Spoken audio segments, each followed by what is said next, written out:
Bem, pessoal, uma vez vista a legislação do ICMS, no módulo 1, nós vamos agora analisar de forma sucinta, direta e objetiva o que eu costumo chamar de processo administrativo fiscal no campo do ICMS no estado da Bahia. Eu volto a frisar que as normas que a gente está vendo aqui, elas são aplicáveis ao estado da Bahia.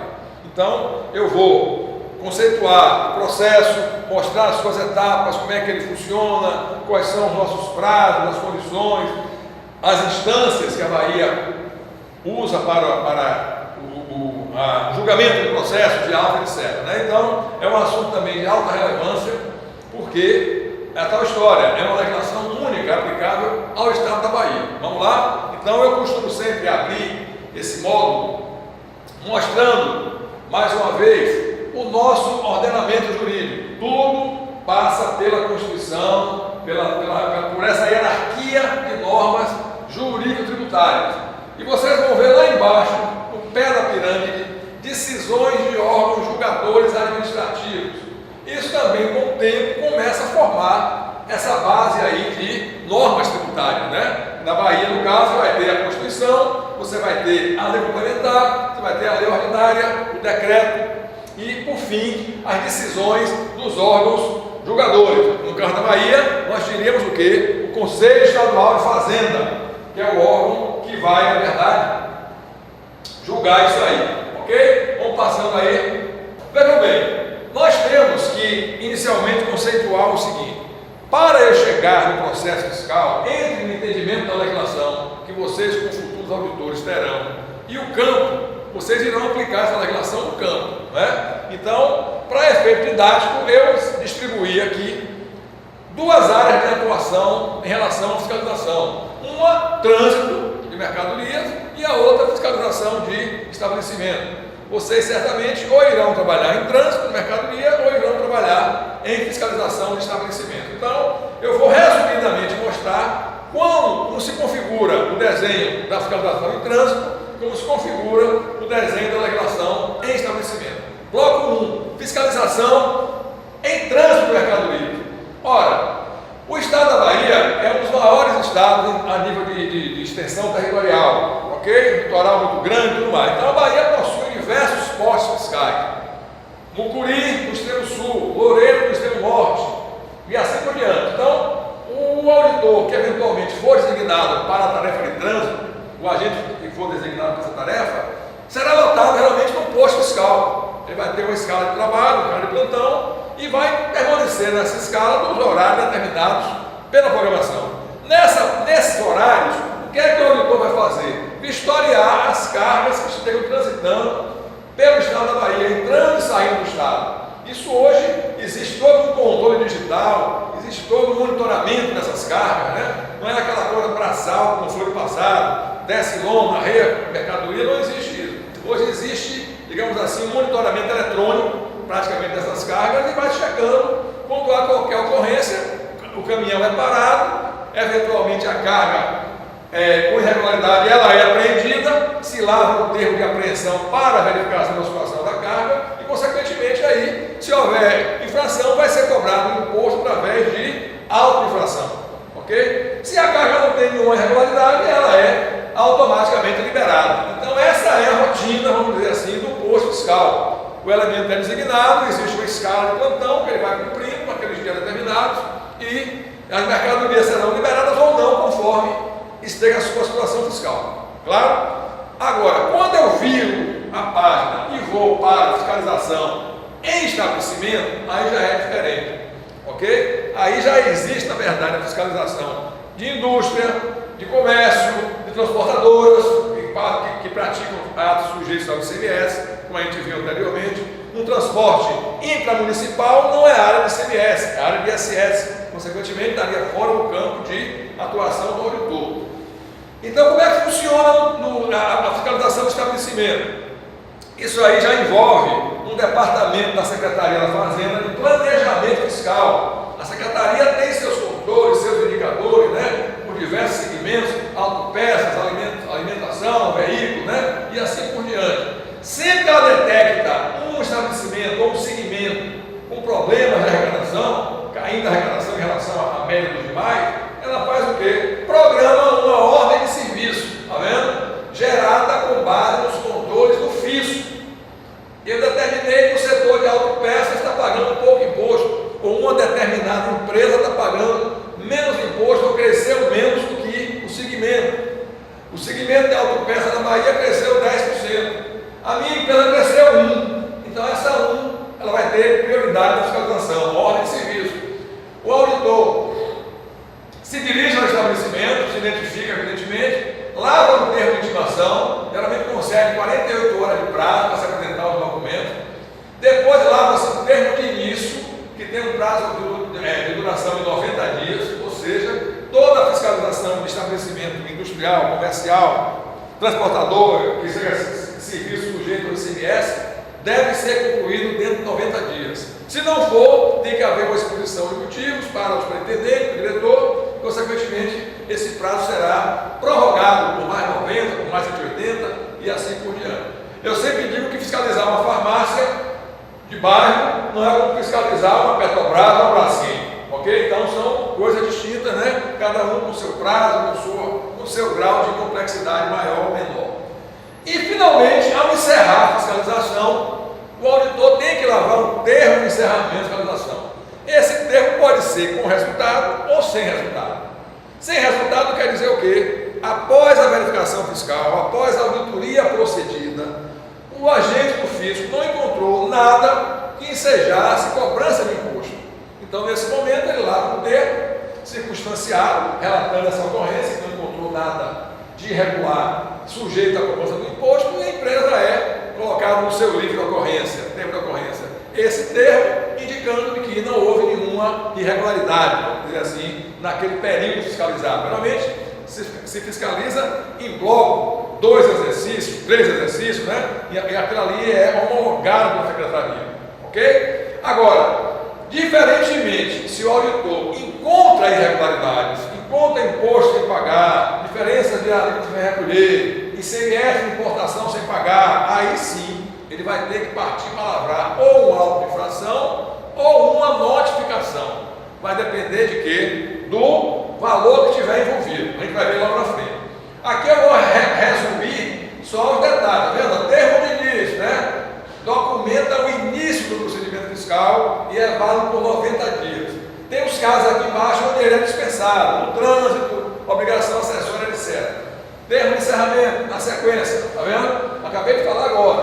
Encerrou a fiscalização, tem que ter o termo de encerramento. Se houver auto de infração, esse termo de encerramento passa a compor uma peça única, termo de encerramento com auto de infração, porque no auto de infração o auditor vai detalhar, vai identificar as infrações cometidas pela empresa, ok? E, consequentemente, indicar a fundamentação legal, ou seja, o dispositivo que ela violou, qual a multa que vai ser aplicada, ok? Até para que ela possa se defender. Vocês vão ver aí que, a depender da peça que o auditor cobre em função de variável que a gente vai ver aqui, ele terá 30 dias ou 60 dias para se defender, ok? Então, eu tenho que ter lá no auto toda a fundamentação. Um auto bem feito tem que ser bem fundamentado, com demonstrativos, com anexos, né? Com cópias entregues para o contribuinte, né? Tudo isso vai facilitar o quê?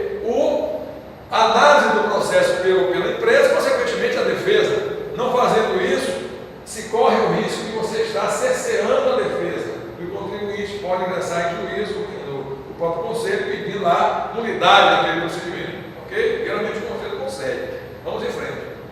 Né? Agora aqui, o que eu falei, terminada a fiscalização, o auditor encontrou irregularidades. Pronto. Quando ele encontra irregularidades, ele se vê diante de uma situação seguinte: qual foi o valor do imposto apurado? O valor aí implica em valor cheio, né? Com a multa e o valor original do imposto cobrado, mais os acréscimos, moratórios, a atualização monetária, etc. Quando esse valor for inferior a 39.720, é importante gravar esse valor. Esse valor daqui para baixo, até aqui, abaixo disso aqui é notificação fiscal. Acima disso é auto-infração. Vocês vão ver qual é a diferença. Isso aí é uma diferença conceitual, vocês vão ver na frente. A notificação notificação vai ter uma tramitação e o auto de infração vai ter outra tramitação, em função da sua circulação, da sua movimentação, vamos dizer assim, no âmbito administrativo, que vai ser dentro da Secretaria da Fazenda, ok? Essa fase do processo aqui era toda administrativa.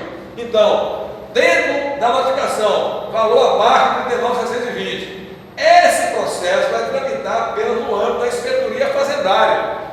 Eu estou lá em Bom Jesus da Lapa, Barreiras, inspetoria de Barreiras, né? Então, o contribuinte lá, no mercadinho lá, foi autuado e o auto, no valor total, deu R$38.000. O auto não, a irregularidade que o auditor apurou, né? R$38.000. Ele vai lavar com instrumento, na notificação fiscal, porque está abaixo dos 39.720. Se, porém, ele chegasse e lavrasse um auto de 40 mil, multaria acima, aí qual seria a peça que seria lavrada? O auto de infração. Qual é a diferença?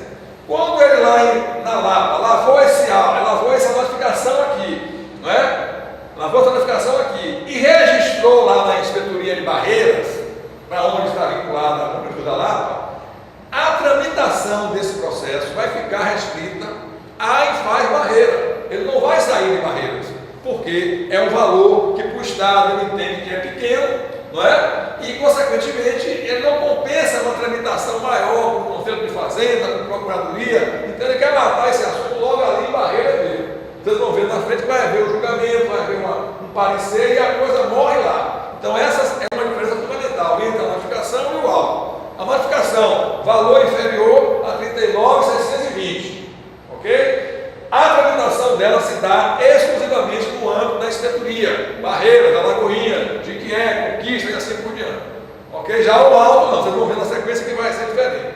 Se o auto de infração, se a infração apurada, ela implica numa cobrança de imposto acima, no imposto por multa acessória, acima de 39.720, aí não cabe mais a lavratura da notificação fiscal, e sim de quê? Do auto de infração, né? E esse auto de infração, ele vai ter uma tramitação, tá vendo? Até o Conselho de Fazenda Estadual, que é o CONCEF, que é um órgão que tem instâncias primeira e segunda. As primeiras instâncias são as juntas de julgamento fiscal, compostas só por auditores, né? Geralmente da ativa, e a segunda instância, que são compostas por auditores, né, e por membros representantes das classes empresariais, comércio, indústria, agricultura, transporte, né? Cada federação indica seus membros e compõe um órgão, um colegiado misto, que seria a Câmara de Julgamento, que é uma entidade de segunda instância,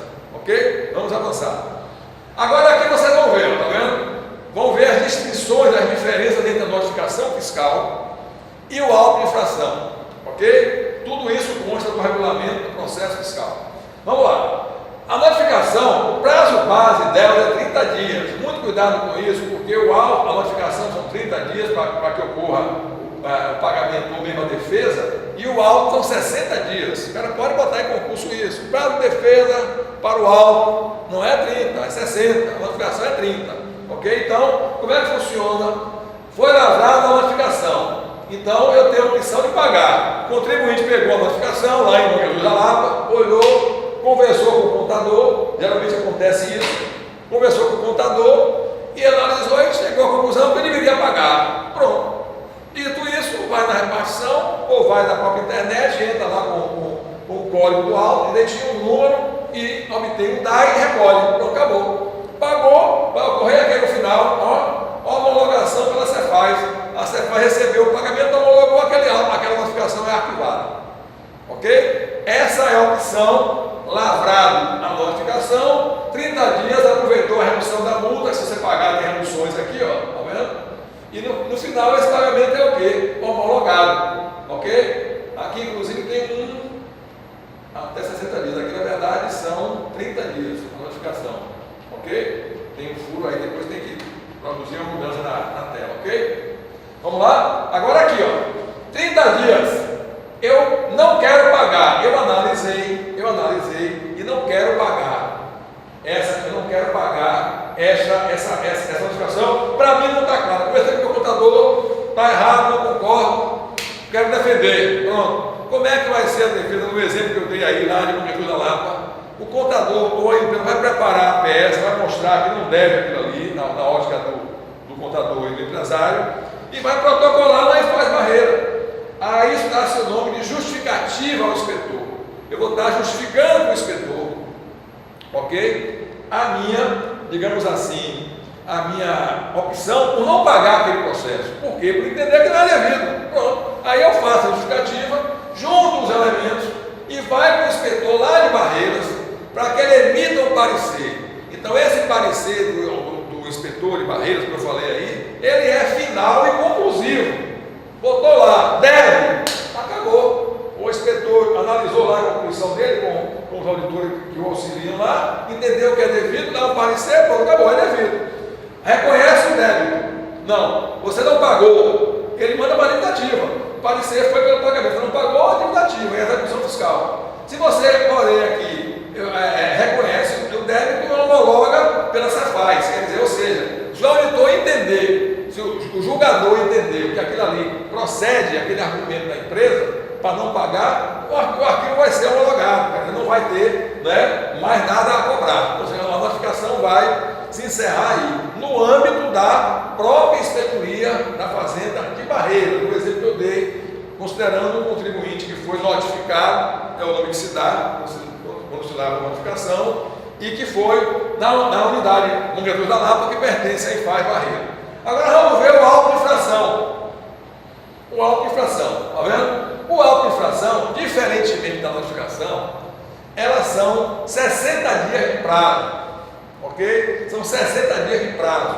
Quer dizer o quê? Que eu tenho a opção de pagar ou não pagar é de 60 dias. Só que aí tem um detalhe. Ela não vai tramitar, no exemplo que nós temos aqui de Bom Jesus da Lapa, somente lá. Vai ser dada entrada, vai passar lá pelo auditor para fazer informação fiscal e tudo mais, e depois ela segue para julgamento em Salvador pelo Conselho de Fazenda. Está vendo? Então aqui eu vou dar mais uma vez 3 opções, está vendo? Pagamento, revelia e defesa. Como também teria revelia lá no anterior, na notificação. Se eu sou notificado, não tomo conhecimento nenhum, passou o prazo, o Estado vai botar na revelia e vai mandar para execução, ok? Então, pagamento, aqui, ó, aproveitar a redução da multa, ok? Tem essas reduções aqui realmente até os 60 dias ele pode reduzir. Se ele pagar em até 60 dias, tá vendo? Pagamento integral, ele pode ter uma redução da multa de 90%, ok? Pagou, o Estado vai e homologa, ok? Essas reduções aqui, é interessante frisar que elas só valem para essas infrações aqui tipificadas, ó, 42, o artigo, né, da lei, incisos 2, 3, 5A e 7 da lei 7.014, que é a lei que regula o ICMS da Bahia. Claro? Revelia, não pagou, o Estado lava a revelia, passa por uma etapa chamada controle de legalidade, que a gente vai ver mais na frente o que é que ela estabelece, e finalmente o débito é escrito em dívida ativa. Dívida ativa é aquele débito indiscutível, que não cabe mais nenhum argumento, porque o Estado reconhece ele como crédito líquido e certo. Você não paga, o Estado manda para a execução fiscal, ok? Aí o contribuinte pode, a qualquer momento, receber um oficial de justiça em seu estabelecimento para prender um carro, prender uma máquina, um computador, etc, ok? Por conta do mandato de execução fiscal. E eu posso simplesmente optar por me defender. Eu não concordei com esse auto de infração, achei que tem erro, vou fazer a defesa. Pego meu contador, pego meu advogado, se for o caso, preparo minha peça de defesa e protocolo na inspetoria lá de Barreiras. Pronto, estou aqui para me defender, que não concordo com isso, tal. Aí, dentro do Conselho de Fazenda, como eu falei para vocês há pouco, na verdade, o julgamento do Conselho de Fazenda, ele vai ser operado, vamos dizer assim, em 2 instâncias, primeira e segunda instância. Ok? E aí já muda um pouco aquela figura da notificação, onde ficou lá e morreu lá o processo. Aí não, diferentemente do que ocorreu na notificação, aqui agora com o auto de infração, o processo vai passar pela Faz Barreira, vai ter o parecer do auditor, chamado informação fiscal, e vai seguir para julgamento aqui em Salvador, no caso Salvador, Bahia, capital, pelo Conselho Estadual de Fazenda, chamado CONSERF, que é um órgão misto. Vamos lá? Julgamento em primeira instância. Olha aí, auto-infração. Está vendo? Julgamento em primeira instância.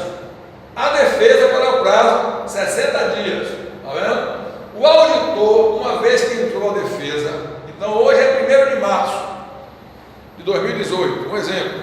O auditor recebeu a notificação não, recebeu a defesa hoje. Ele tem 30 dias, em tese até o dia 30 de março, para devolver o processo com a informação fiscal dele. Ou seja, ele cobrou, dizendo que o cara devia 10, o cara falou que não era 10, que era 7. Então o auditor agora vai contrapor argumentos àquela defesa e essa peça processual se chama de informação fiscal. Ela está aqui, ó. Ela tem que ser produzida no prazo de 30 dias. Lembrar aos senhores que o processo, embora seja administrativo, aquelas velhas regras processuais também estão presentes. Os prazos são contínuos, geralmente se exclui da contagem o dia de início e se inclui o dia da finalização. Tipo assim, o contribuinte foi notificado, foi intimado para pagar uma auto-infração na sexta-feira. Ora, eu vou excluir esse dia, sexta, que é o primeiro dia. O cara pode ter sido intimado 5 horas da tarde, não é? Então a sexta-feira morreu. Então eu vou começar a contar quando? Segunda. Segunda vai ser o primeiro dia. Ah, e se for segunda de carnaval, aí vai ser o quê? Quarta de cinza seria o primeiro dia, e assim por diante. Ok? Aí quando eu contei 1, 2, tal, 60. Aí 60 caiu no sábado. Sábado não tem expediente, então pularia o vencimento na segunda-feira. Aí já é contagem de prazo, ok? Então, o cara que perdeu o prazo de defesa, a defesa é intempestiva. O conselho não vai tomar conhecimento daquela defesa, né? A não ser que haja um argumento, sei lá, uma paralisação na estrada, parou tudo, cara, né? Aí de repente tem que ter um argumento desse para o conselho vir abrir uma sessão. Perdeu o prazo, perdeu a defesa. Existe um princípio em direito que diz: o direito não socorre aos que dormem. Não é verdade? Os advogados, juristas, né, costumam muito alertar para essa questão de prazo. Não se pode perder prazo. O advogado que perde prazo, meu amigo, infelizmente não tem condição de você nem contratar, nem ter nenhum tipo de relação comercial com ele. Ok? É igual um médico fazer uma cirurgia e largar um bisturi dentro da barriga da pessoa. Ok? Vamos lá. Instrução. Essa fase de instrução aqui, geralmente, ela vai ocorrer mais na segunda instância. Eu botei aqui só para vocês entenderem, que seria aqui a intervenção da Procuradoria, né? Então, eu tenho aqui julgamento em primeira instância, tá vendo? Uma vez que esse auto de infração foi julgado, eu agora tenho o quê? Uma posição em relação, já na primeira instância, eu estou aqui na primeira instância, tá vendo? Eu estou na primeira instância, porque aqui é a junta de julgamento fiscal, composta geralmente por 3 auditores, fiscal e dativo, né? Então, ó, o auto de infração, após analisado, ele pode ser procedente, improcedente ou nulo. Ok? O que é o auto nulo? É o auto viciado, feito por pessoa sem capacidade, que não podia fazer o auto, lavrado contra pessoa que não é. A gente vai ver depois aí algumas impossibilidades, né? Então ele é nulo. Significa o quê? Foi um jogo que foi anulado, vai ter que ter outro jogo. Então vai ter que fazer uma outra fiscalização, vai ter que renovar o procedimento fiscal, que aquele ali saiu viciado, saiu com problema. O auto procedente quer dizer o quê? O auditor estava correto. Onde ele botou que era 10, ficou os 10 realmente. O conselho julgou e manteve os 10. Então o auto é o quê? Procedente. E o auto improcedente quer dizer o quê? O cara botou 10, o cara provou que não era 10, era 0. Então esse auto é o quê? Improcedente, né? Como eu posso também ter o procedente em parte. Eu cobrei 100, o cara defendeu, o conselho disse que não era 100, era 50. Então ficou o quê? Procedente em parte, um pedaço a empresa provou que estava certa, a outra parte o auditor provou que estava certa. Então aqui eu fico diante dessa figura aqui, ó, dos recursos, voluntário e ofício. Por que eu estou colocando isso aqui? É importante. Porque o recurso aqui, eu já vou reverter esse processo para a segunda instância. A segunda instância eu vou ter aí sim a Câmara de Julgamento Fiscal. Essa Câmara geralmente composta por 6 membros, 3 da Fazenda, 3 do contribuinte, ok? O regimento vai definir critério de votação, voto que vale mais de um, né? Essas questões já são regimentadas, nós não vamos entrar nela aqui, ok? Então aqui, ó, sair a decisão da primeira Câmara, caberá recurso, né? Aqui, ofício para renovar o procedimento fiscal. Essa aqui, como ela julgou improcedente, quer dizer o quê? Ela liberou o contribuinte de pagar, né? Mas a decisão da junta, nesse caso, também existem valores aí que definem até quando vai ser feito, ela não é suficiente para esgotar e liberar a empresa do pagamento. Ele é obrigado a recorrer de ofício para a Câmara.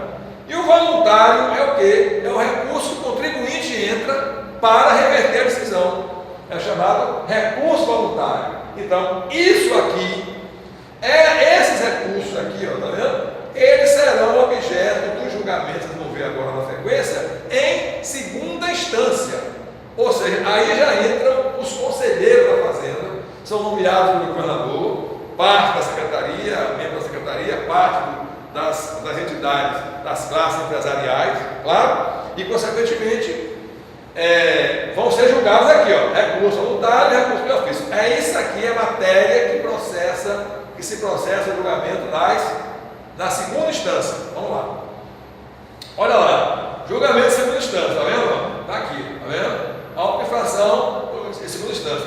A mesma coisa, aqueles recursos poderão ser nulo, procedente ou improcedente. Tá vendo? O julgamento veio, então, recurso de ofício. Eu estou retomando da pena anterior, tá vendo? O nulo já é ofício, o procedente voluntário e o procedente recurso de ofício, né? Pronto.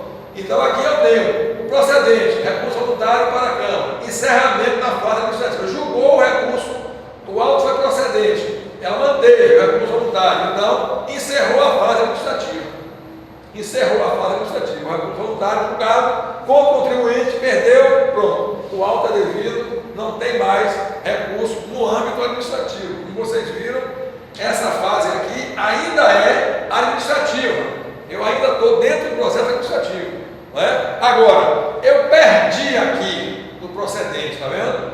Manteve o final da esfera administrativa. Aí, eu, contribuinte, tenho que optar. Ou eu pago aquele valor exigido na auto-infração, ou vou levar esse auto para discussão no campo judicial. Eu vou entrar com medida, uma ação ambulatória, alguma coisa no campo judicial. Geralmente o Estado, nesse caso, a Procuradoria, cobra, é comum ela cobrar o quê?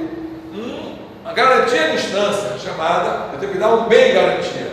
Então, se minha questão envolve 1 milhão, eu tenho que dar para o Estado, uma fazenda, um bem, um imóvel, sei lá, avaliado nesse valor, para poder levar essa discussão para a área judicial. Isso costuma se arrastar por muito tempo, né? Existem julgamentos pendentes ainda de 30, 40 anos, né? Com os bens e garantias. Às vezes você anda na rua, vê assim um terreno maravilhoso que não pode ser usado, porque aquilo está garantido muitas vezes um débito desse tipo de coisa que está pendente sem que haja uma definição. Claro? Então, julgamento de segunda instância. O Conselho vai avaliar esse recurso aqui, consequentemente, e definir o que é que pode ser feito. O voluntário é o último recurso para o contribuinte. Por que eu coloquei aqui a reconsideração? Porque essas decisões aqui de procedente nulo, tá vendo? Elas podem ser refeitas aqui.